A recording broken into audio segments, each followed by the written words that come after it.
Ini Adam, seorang chief manager. Kerjanya ada tanggungjawab yang besar. Setiap hari, Adam berdepan dengan mesyuarat dan laporan. Badan makin letih, mata pun kurang rehat. Tapi, Adam tetap teruskan. Dia fikir itu sebahagian daripada kerja.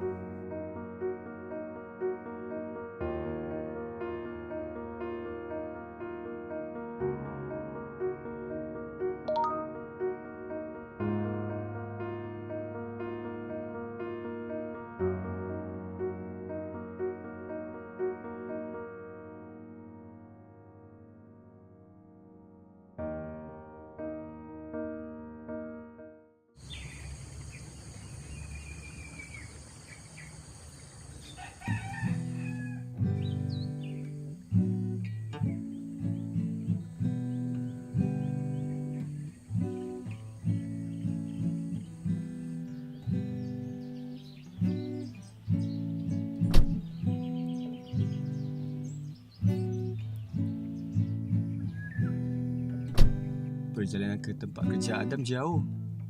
Pagi-pagi lagi dia sudah berada di atas jalan. Dia memandu dalam keadaan penat dan mengantuk. Lama-kelamaan mata Adam terasa berat. Dan tanpa dia sedar, hanya beberapa saat Adam terlelap.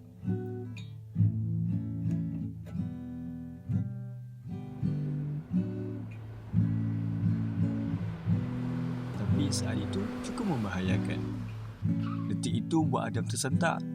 Barulah dia sedar, keletihan yang dia anggap biasa hampir membahayakan orang lain. Masa itu, Adam sedar sesuatu.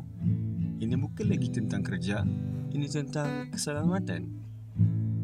Sebagai seseorang yang bertanggungjawab, Adam tahu dia tak boleh teruskan keadaan itu. Dia perlu buat pilihan yang betul, bukan sahaja untuk dirinya, tetapi untuk semua orang di sekelilingnya.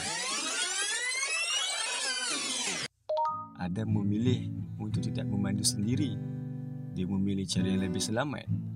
Kalau mengantuk, jangan memandu.